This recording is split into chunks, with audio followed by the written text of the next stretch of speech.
Kamu nggak punya kewajiban untuk push up 100 kali setiap pagi, tapi kalau kamu udah masuk polisi, bisa jadi itu wajib. Dan kamu juga nggak punya kewajiban untuk lari 10 keliling setiap pagi, tapi kalau kamu udah masuk TNI, itu bisa jadi wajib. Itu adalah konsekuensi ketika kamu memilih apapun pilihannya.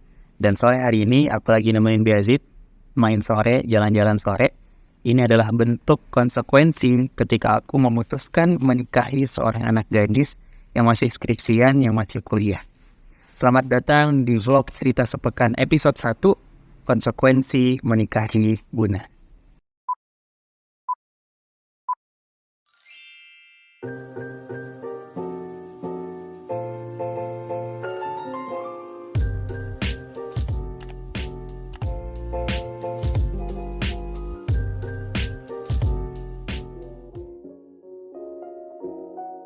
Harapanku adalah semoga konten vlog cerita sepekan ini bisa istiqomah, bisa komitmen, bisa konsisten.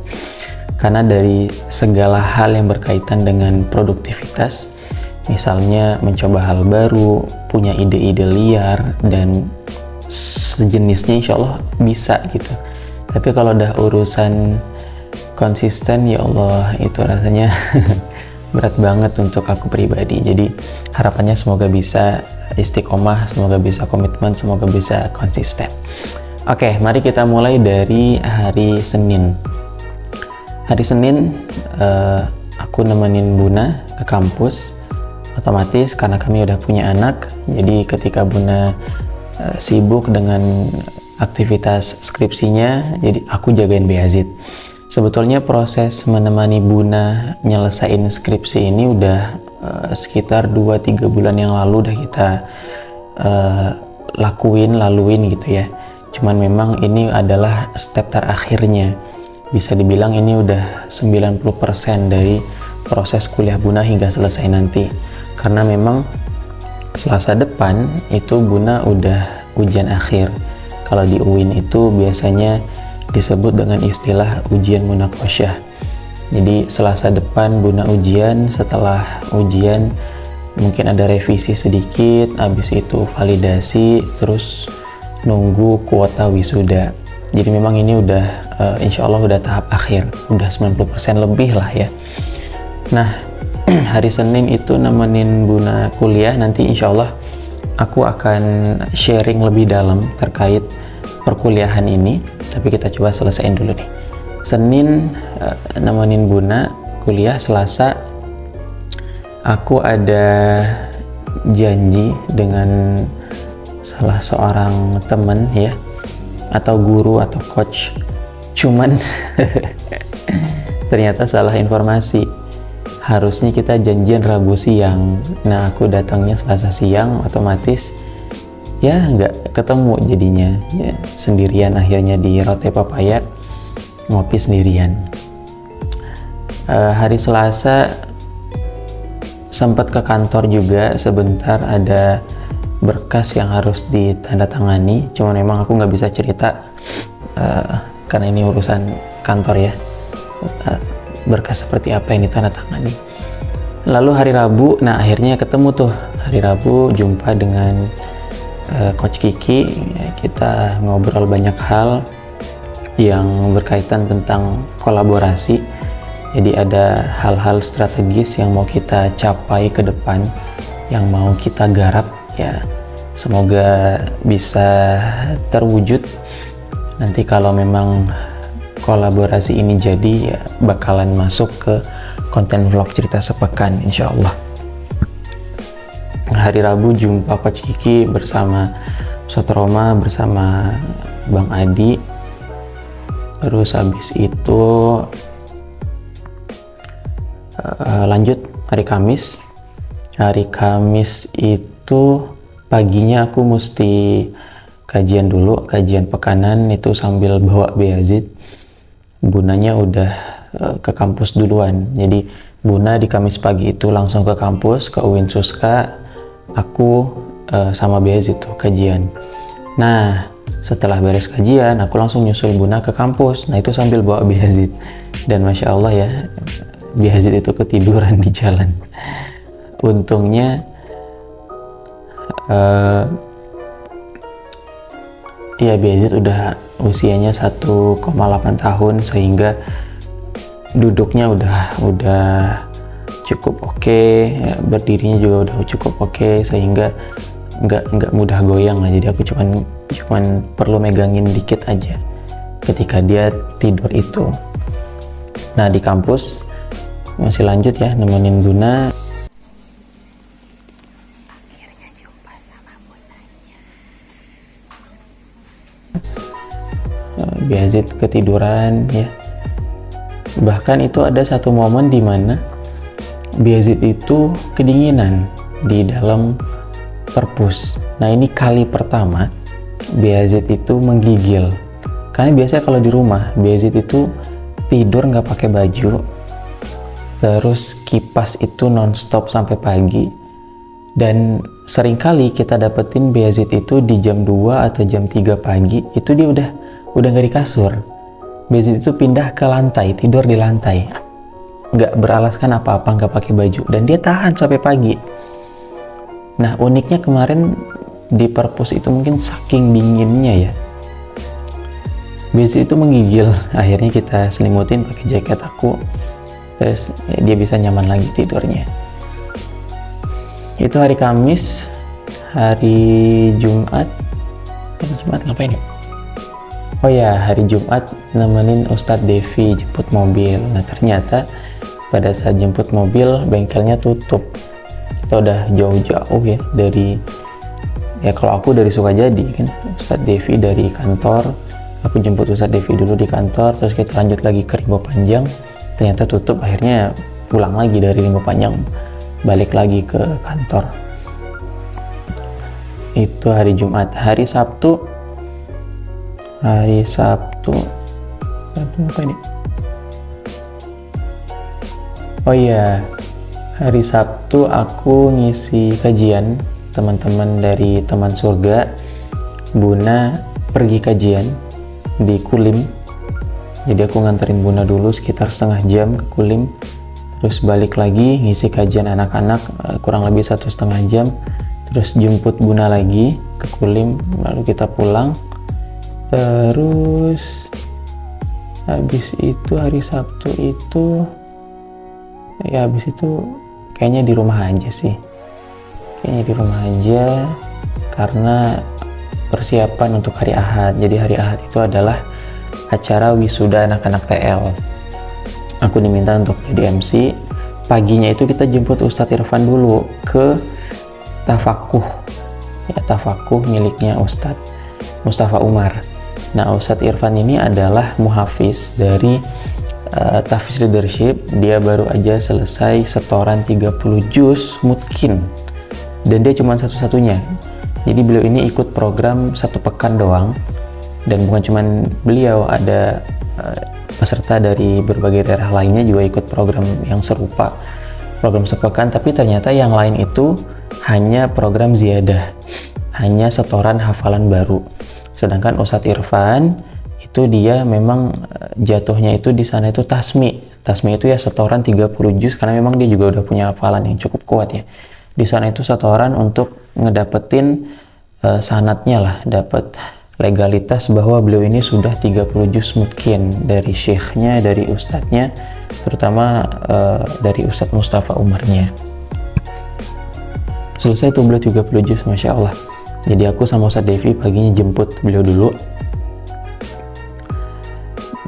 karena siangnya itu ada wisuda ya, beliau harus hadir selaku muhafiz ya, mesti ada di acara wisuda itu. Ustadz Irfan, gimana Ustadz? Alhamdulillah selesai juga. Alhamdulillah, nih sertifikatnya, sertifikat dan syahadah tadi ya. Ya akhirnya punya kiai yang mungkin 30 juz. Dan di tanggal berapa ya, tanggal 2 Julinya atau 7 Julinya insya Allah beliau akan melangsungkan pernikahan di Jambi. Jadi Masya Allah banget tuh, sebelum nikah nyelesain 30 juz. Wah seru tuh. Seru banget lah kayaknya. Itu hari Ahad ya, hari Ahad sampai Ya itu juga bawa Buna sih ke acara wisuda itu sama Bezit juga.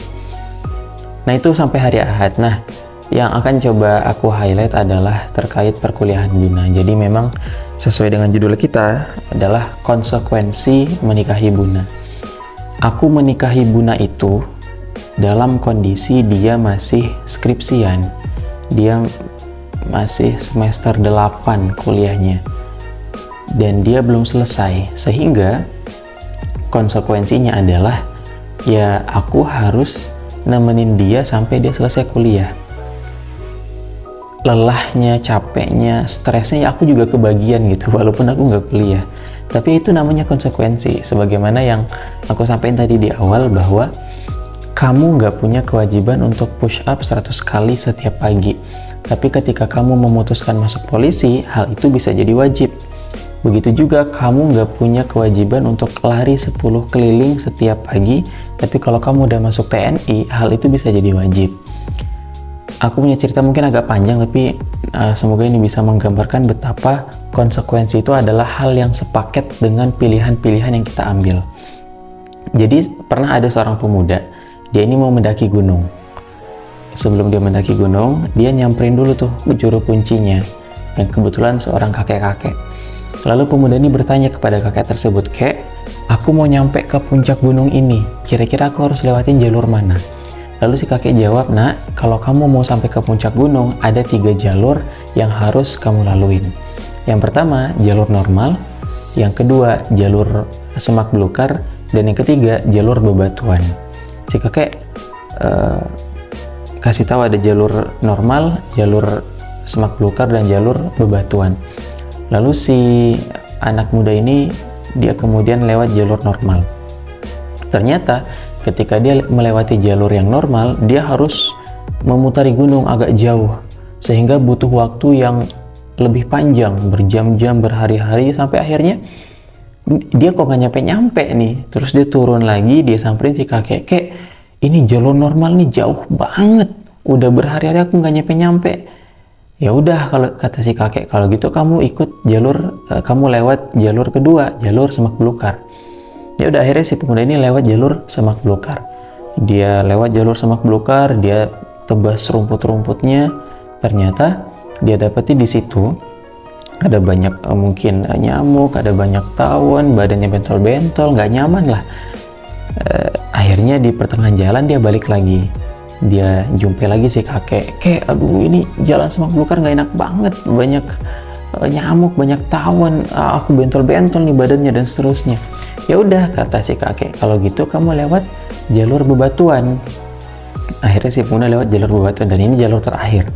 Dia lewat jalur bebatuan dan sama ya, dia nggak bawa persiapan yang cukup proper, sepatunya sepatu biasa, ya kan, sedangkan jalur ini full bebatuan, sehingga dia juga kesulitan. Akhirnya balik lagi si kakek, terus komplain lagi, "Kek, aduh ini jalur bebatuan juga susah, kira-kira aku lewat jalur mana ya yang bisa enak gitu sampai ke puncak?" Terus si kakek ngejelasin, "Nak, kamu bebas memilih mau jalur normal, mau jalur semak belukar, mau jalur bebatuan, tetapi kamu tidak bebas memilih konsekuensi dari pilihan-pilihan itu. Misalnya, ketika kamu memutuskan memilih jalur normal, maka kamu harus siap dengan konsekuensinya, yaitu kamu membutuhkan waktu yang panjang dan lama untuk sampai ke puncak.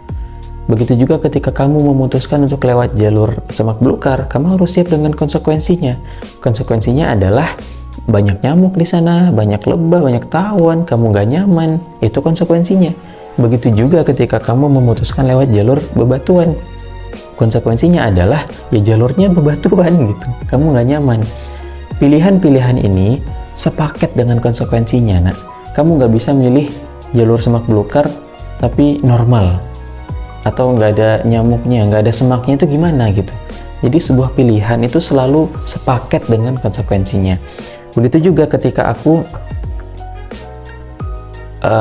sudah mulai resah, gelisah, kesel, capek, stres nemenin Buna kuliah. Tapi pada akhirnya ketika aku sadari bahwa ini adalah konsekuensi ketika aku menikahi seorang anak gadis yang masih kuliah, akhirnya jadi tenang lagi, karena akhirnya paham bahwa ya udah ini konsekuensinya. Kalau kamu nggak mau stres, ya nikahi perempuan yang udah nggak kuliah lagi, yang udah selesai.